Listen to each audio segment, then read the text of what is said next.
Good morning and welcome to the aspects for the week ahead. I'm Bridget from Bridget's Astrology, and yeah, let's have a look at the week ahead straight away.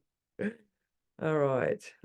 So now I do this week by week, and this will be delivered to your inbox. So it's a very interesting week. We've got the full moon eclipse on Wednesday at lunchtime, but first I'm going to go to the Venus opposition Chiron that we have on the 17th. Okay, so now this one's big, all right, because Venus, I mean, for most of my participants are female, so this is us, and we just had that last week. We had Lilith, which is the things that we are suppressed and repressed as a female. Lilith was Adam's first wife, and she was like, not doing this. So they created a more subservient woman for Adam in the myths. All right, totally a myth. But it's interesting because we had Lilith, South Node, the things that we need to release in Libra, where where it's a very codependent type of energy.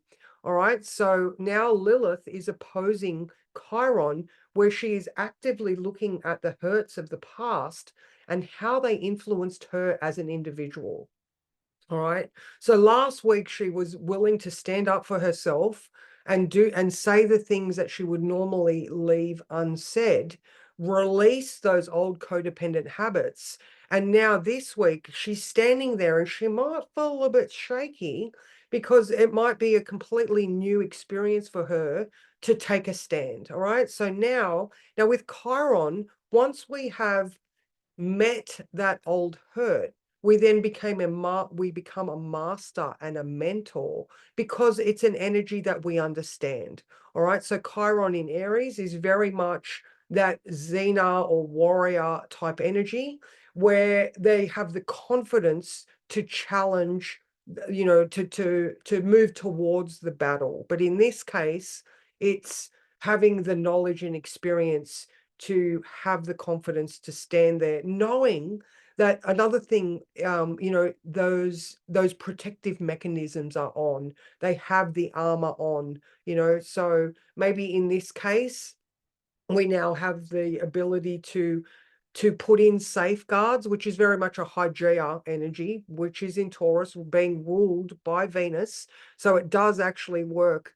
The Hygieia safeguards are in place. The boundaries are now there because she can look at those old hurts and go, they were from XYZ. And you see the red flags and the green flags, and you see patterns of behavior forming, and you don't allow them to get to the positions that they did in the past. All right. So there is that Venus witnessing those past experiences, yet taking them and saying that that is what made me stronger and more resilient. And I am now here to help others get through that experience. Now, it was actually today at 12 p.m. Sorry, so the 16th, a bit of a retrospective, but it's still in play here, is this Mars square the nodes. All right. So like I was saying, we were releasing that codependency and moving forward in an independent manner. But it's interesting because it is Venus, all right, and Mars in Cancer is very much the masculine influence of our early childhood conditioning. So if this is a matter of codependency, maybe we're looking at our parents' relationships or that narrative that we were fed as a child about how relationships should look, how a man should be the nurturer.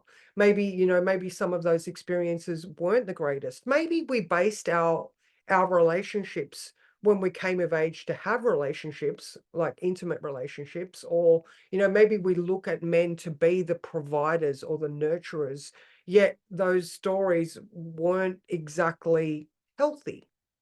All right. So this is where we put safeguards in place so that our comfort, security, and value, which is a very Taurus word, is upheld. All right. So that was the Venus opposition Chiron and the Mars square the nodes. All right. We are releasing those old codependent habits, moving forward independently, and we know our worth. Now, on the 18th at 12:33, we've got this full moon eclipse. All right, I'm just going to do it to there. That's close enough. So the sun is opposing the moon at 25 degrees of Virgo and Pisces. All right, and now the moon is also conjunct Neptune. So this is making things hazy and shady and a little bit confusing. And, it's a very subliminal place. Our subconscious is getting triggered. All right. Now, Saturn is there. All right. So first of all, the moon, it touches on Jupiter, and it also touches on Saturn before it gets into this. So, we're very aware of the hard lessons of the past. Now, Mercury is also in play here, and it is opposing Saturn. Oh, sorry. Anyway, it is opposing Saturn at the same time. So, it's very much the balance between our intuition and the practical matters that we can uh, put our energy into. If there is a state of confusion, it's an eclipse as well, so it's going to expose things. So there might be some sort of hidden element that is going to end a previous chapter or begin something new. All right. So in this state of confusion, where we've got we've got the moon touching on Uranus, making things electric and unpredictable. We've got the sun trine Uranus, the sun opposing Neptune, and the sun trine Pluto, which is also looking for a way to end old structures. All right, so this full moon eclipse could be exposing old situations for you to learn those hard lessons, like that Saturn. All right, so now in the words for Wednesday, I mean, we start off with some unsettled feelings, and we really are looking to try to find logic in the madness of the experience. All right, so the fact that it is Virgo and it is practical, we are looking at healthcare, self-care. If you are finding this state of confusion, look to meditate, look to go and have a bath. What water experiences can you not drown yourself in? Because we're not looking for escapist tendencies. If we're feeling overwhelmed, we're looking to get the strength of the sun and those self-care principles. If you are feeling so much and overwhelmed, come back to the breath. All right, come back to a grounded, logical, practical place. Don't let spirit or old stories overwhelm you. Okay, so there's a lot of that. And just, by the end of the day, that moon conjunct Neptune is like 1 a.m. or something like that. So it's just going to be a foggy, confusing day, or highly spiritual. Take your pick. And like I said, if you are feeling that overwhelmed, just try to continue to ground yourself and breathe. All right. So that was the full moon and Mercury opposition Saturn. Now, on the 20th, we have the sun trine Uranus. All right. So here we are, sun at 27 of Virgo, conjunct Lilith. So there's some things that need to be said and exposed here. Very practical matters, very, very practical matters here. All right. Now, the Uranus in Taurus is okay. So we're looking at financial things here as well as self-worth. All right. So maybe that full moon has exposed something, whether it's someone not doing the books properly. All right. So maybe some mistakes could come out in regards to, Virgo's all about analysis. Maybe while we're doing our books, we find the mistake that it has affected our finances. All right. So that it could be like that. All right. So, but it's harmonious. It's a good aspect. All right. So there might be some shocking and unexpected things happening, but ultimately it is for the best. All right. So that is, and look at this, it is part of this grand trine, and it's even forming a kite with Neptune. So all of these things, it's also like the sun opposition Neptune is part of this kite. And think of a kite as, because it is all the outer planets, we trust that the wind is going to make that kite fly. So how about we trust that our intuition and the knowledge that we have about our own lives and about ourselves and the way that our lives work, all right? We're trying to do this top-down power in our own existence, all right? So rather than having this codependency that we're relying on other people to give us direction, we just trust that we can fly our own kite. All right, we allow these shifts in awareness. We allow ourselves to get uncomfortable. All right, Uranus in Taurus, it is about being uncomfortable, but then trusting that the kite will fly. All right, because there's a certain amount of spirituality here.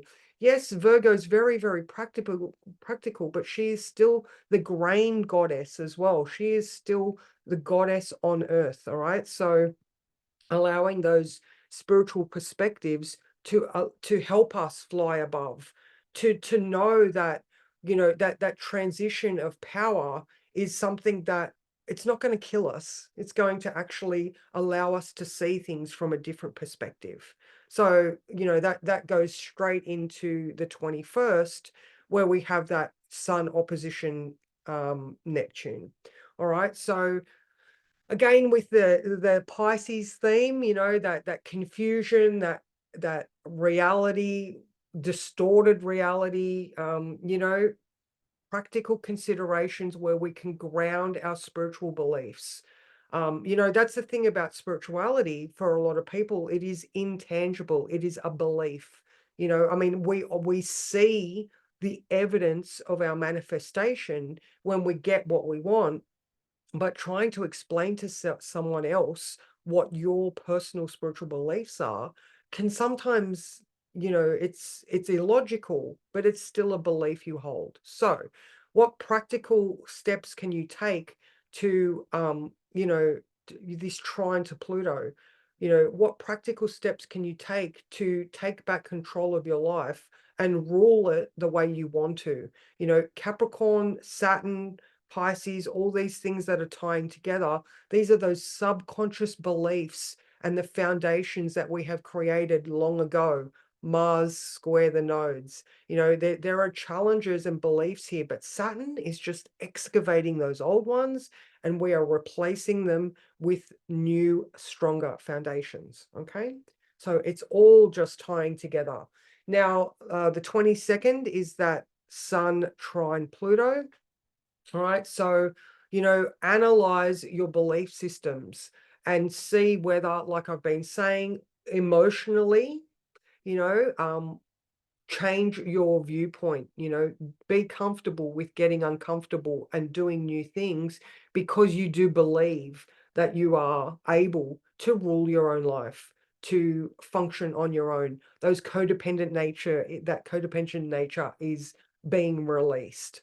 Now, on the 22nd, the Sun moves into Libra. All right, so we're at the equinox, where we're at that turning of the year, where, I mean, unlike the solstice, where it's the longest and the shortest days of the year, the equinox is, it's at that square point. But look, on the same day, all right, the Sun is now being ruled by Venus, and Venus moves into Scorpio.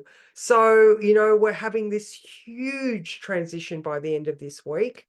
Well, this is actually for the Monday, but regardless, there's only going to be a couple of hours where the Sun is being ruled by Venus in Libra. All right, so I'll go back a couple of hours and let's see. All right, so early or lunchtime Monday at some point, the Sun, when Venus moves into Scorpio, get prepared to do that transition into transforming yourself by, just like Persephone. I mean, this was totally not what I was going to say, but here it is. So Persephone goes into the underworld, and at first,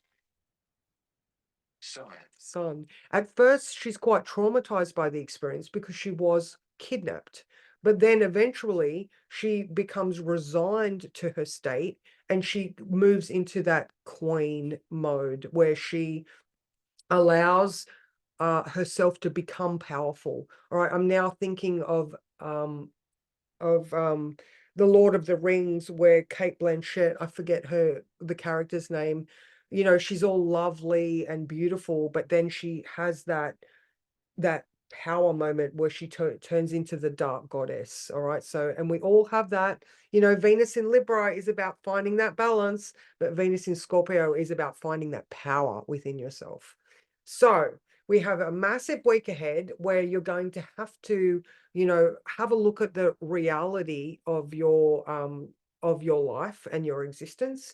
Find that spiritual perspective, try to maybe analyze and define your beliefs a little bit, and have a look at what the universe is trying to tell you as well, if things are exposed on that Wednesday or around that time. You know, an eclipse energy can last 6 months if you are getting exactly touched on at that 25-degree mark, whether it's, you know, by aspect, trine, square, opposition. Anyway, if you would like to have a further look at your chart, please reach out to me. And if not, I hope that this helps you get through your week easily. And, you know, on the 22nd, the new block of coaching does open up.